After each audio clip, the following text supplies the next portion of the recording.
मैं ਤੁਹਾਡਾ ਹਰਜਾਪ ਤੇ ਹਰੇਕ ਮੰਡੇ 7 ਵਜੇ ਤੁਸੀਂ ਤੇ ਮੈਂ ਆਪਸ ਵਿੱਚ ਗੱਲਾਂ ਕਰਾਂਗੇ ਸਾਡੀ ਕਮਿਊਨਿਟੀ ਦੀਆਂ ਸਾਡੇ ਬੱਚਿਆਂ ਦੀਆਂ ਸਾਡੇ ਬਾਹਰ ਰਹਿੰਦੇ ਐਨਆਰਆਈਆਂ ਦੀਆਂ ਸਾਡੇ ਦੇਸ਼ ਦੀਆਂ ਤੇ ਜੋ ਅੱਜ ਕੱਲ ਦੇ ਇਸ਼ੂ ਹੈਗੇ ਸਾਨੂੰ ਅਫੈਕਟ ਕਰਦੇ ਉਹਨਾਂ ਦੀਆਂ So let's talk with Harjap.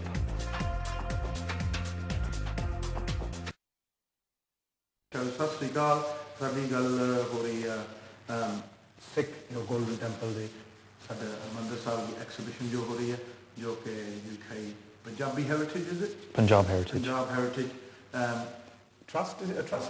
It's an association. It's a society.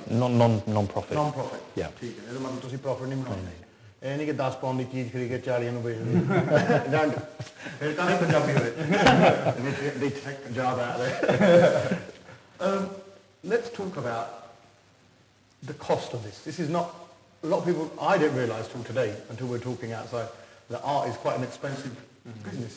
And log sort of yaar ki moortain hai ki qeemat honi hai ya some people might have art sitting at home ya jo bhi hai India pe jo the bhi hai they might be thinking edi ki value hai kakha bhi nahi but it's काफी expensive business hai right? And how much, what sort of money people spend? Is it a millions pound game or what is it?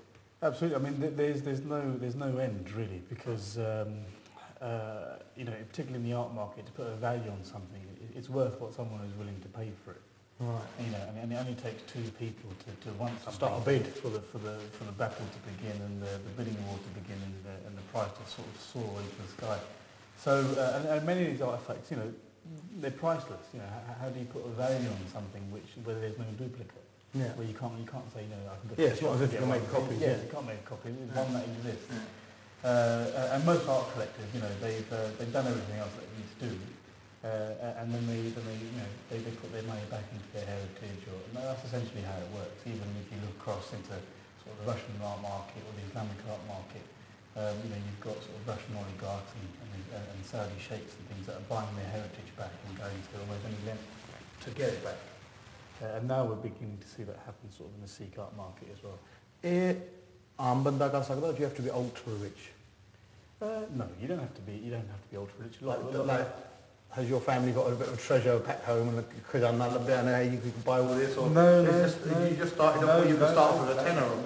I bought my first piece when I was 19, you know, having borrowed £60 to buy a small little knife that was made in Lahore in sort of the end of the 1800s. You know, I found an antique there in Birmingham. It cost me £60, and you know, 12 years on, it's probably worth £50.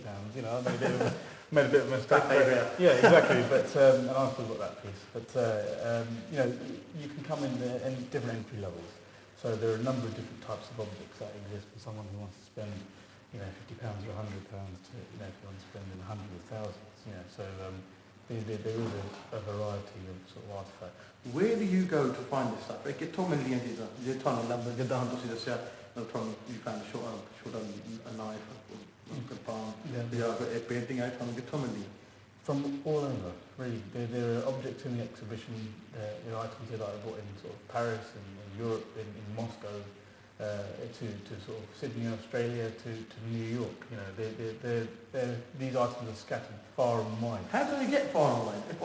Yeah, well, this is the nature of sort of the British Raj in India, and also other European countries sort of being in India over the last few hundred years. You know, objects were coming in and out of India, and going into sort of family collections. For example, there's one picture in the exhibition that I only bought very recently.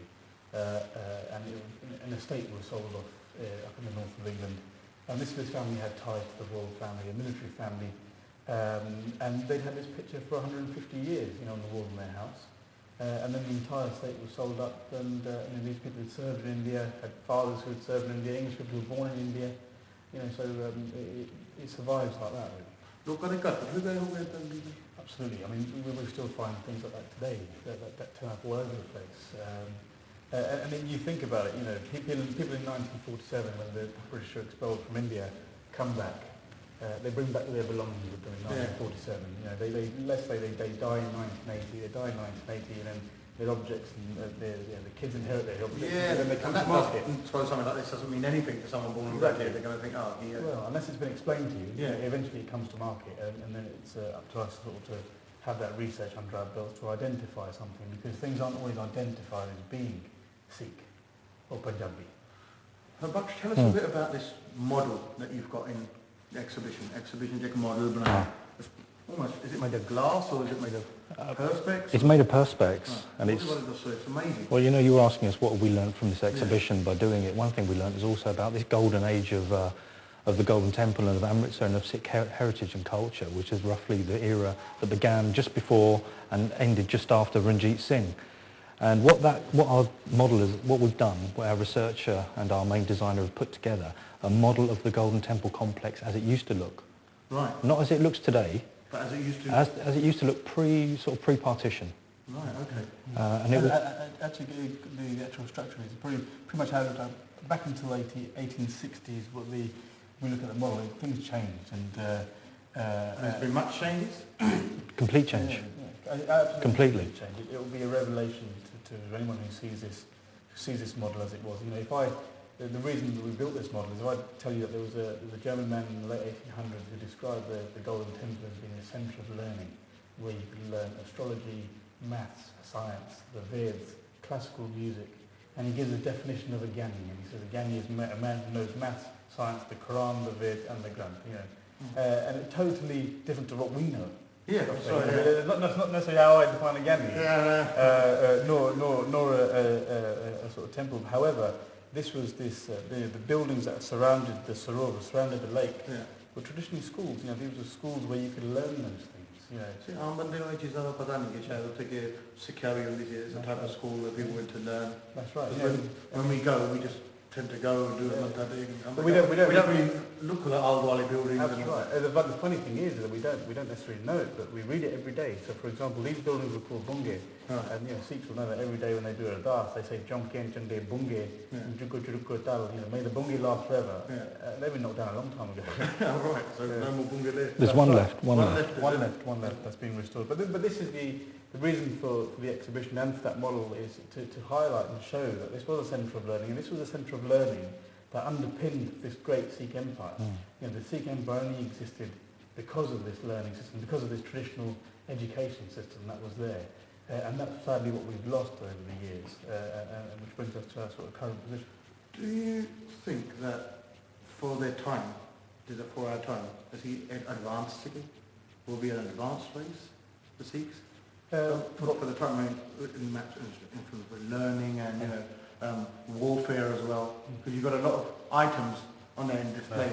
A lot of stuff is military related. Yeah, absolutely. So, well, I think not just militarily, but even sort of theologically, the greatness of the Sikh religion, the Sikh faith, and its history was this ability to take something that already existed. Yeah. Right? So it wasn't necessarily a new invention. It's take something that already existed and to present it in a different format, to give it some sort of purpose. And we see this in Guru Nanak's message, we see it in Guru Gobind Singh's message, and we'll see it with artefacts that are in the exhibition. You know, nothing really is a brand new invention, but it's an adaptation. And Ranjit Singh also did this. So the Sikhs were always very quick to sort of modernise and keep up to speed with what was going on at the time. So, for example, you know, Ranjit Singh had many officers, generals that were ex-Napoleonic officers and generals that after the Napoleonic Wars came to India from France and were training the Sikh army in modern warfare. See, people will know that on Saturday, training in Napoleon, the generals on military. It's something that we just take it for granted. Yeah, that's absolutely. This is just one of the things really that you know we learn from this exhibition. But it's unfortunate because you know, a lot of this information isn't necessarily out there. There are a small group of people like us who are doing this sort of research, mainly because we're passionate about it. We love it, right? So it's not something you can. It's not something someone thinks, well, I'm going to gain financially or personally out of it. No, if anything, going to cut down on it. Yeah, no, absolutely. I mean, it's you know, in essence, your parents must be thinking you could have bought 5 houses for that. Absolutely. That's definitely. I'm sure my mum thinks that from time to time. We had just to go off. We had a general rule in our house where in the old days when I used to talk about things that I'd bought, myself and my brothers, my mum was in the room. I'd divide things by 10. She soon cottoned on and worked things out. But Yeah, no, absolutely. It's precious stuff, and what we're finding is that people who are coming into the exhibition, it is a revelation to them. They are finding this out, for the first time, and it's a brilliant experience for people. You just reminded me of something that when I bought a watch, so I bought an expensive watch, about a couple of £1,000, and then I thought, how am I going to tell this to Dad? If I tell him that, I was going to ask for a kicking.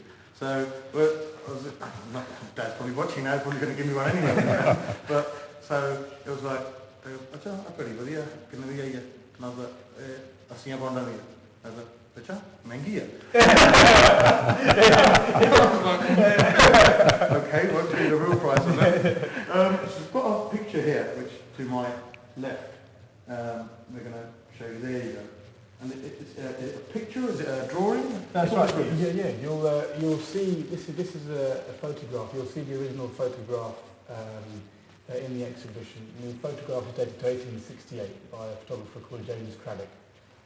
1868. 1868. So even at that sort of time, Gauri were over there and going to the Golden Temple. If I tell you that Guru Gobind Singh was sent to an English doctor, you don't really know about the assassination of Guru Gobind Singh and the wounds that were inflicted on him.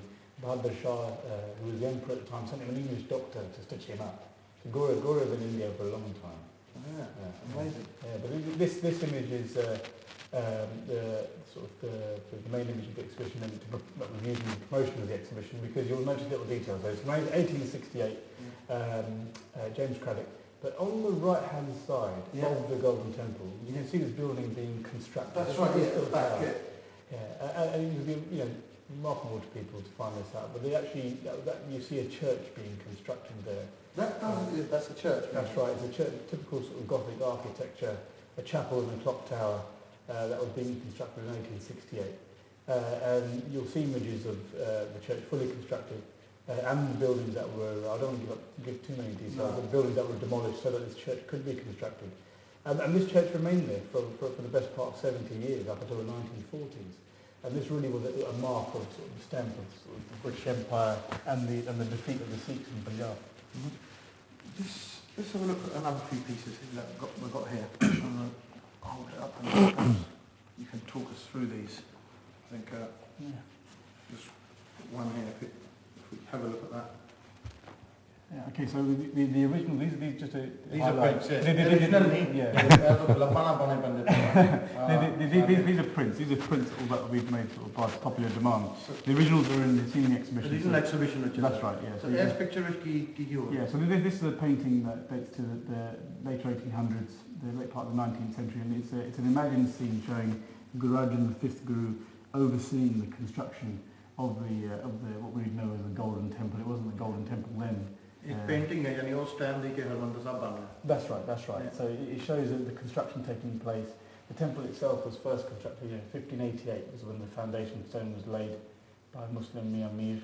And this scene here shows the construction happening. However, you look at the image, there's lots of information that we have to extract out of this picture. So that's what we can get. Yeah. So for example, here's Guru Arjan and the temple. However, this is how it looks today. This is not how it looked in the 16th century. We don't actually know how it exactly looked because it was destroyed twice completely by the Afghans in the 1700s.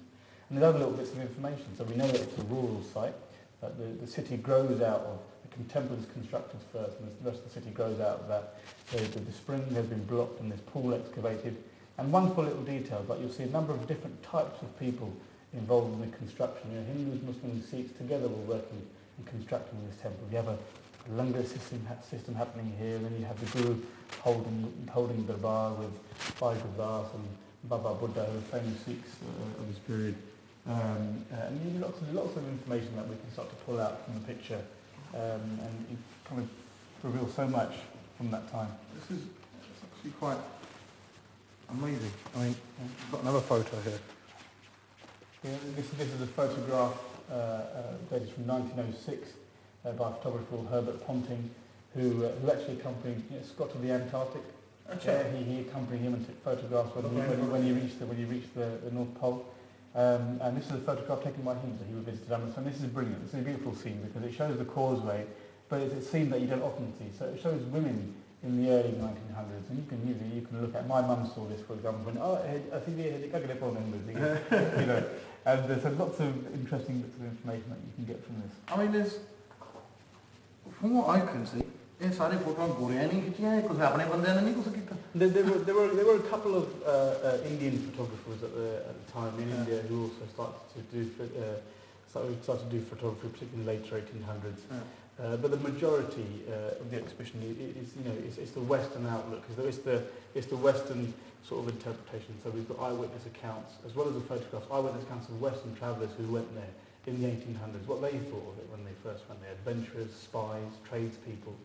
And I think that's quite. When you talk of it like this, it sounds brilliant. It sounds like a classic film, a desert film or something. It sounds brilliant. Everyone gets caught up with the romanticism of it. Absolutely, and it was a brilliant time. India at that time was still one of the richest countries in the world, and many people were sort of travelling there. Ranjit Singh had Americans, Irish people, Scottish people, French, Portuguese, all working for him. They'd gone there to seek employment. And many of these travellers. That went over there to seek their fortune, and it's there's 101 nice the other way around. That's all the Indians coming ਚਲੋ ਹੁਣ ਅਸੀਂ ਜਿਆਦਾ ਥੋੜੇ break ਆ ਤੇ ਉਸ ਤੋਂ ਬਾਅਦ ਬਾਕੀ ਗੱਲਾਂ ਕਰਾਂਗੇ ਐਗਜ਼ੀਬਿਸ਼ਨ ਦੇ ਇਹਨਾਂ ਦਾ ਵੈਬਸਾਈਟ ਵੀ ਤੁਹਾਨੂੰ ਦੱਸਾਂਗੇ ਕਿੱਥੇ ਆ ਬਾਕੀ we've got a lot of things to talk about, so stay tuned and ਅਸੀਂ ਤੁਹਾਨੂੰ ਮਿਲਦੇ ਹਾਂ ਬ੍ਰੇਕ ਤੋਂ ਬਾਅਦ।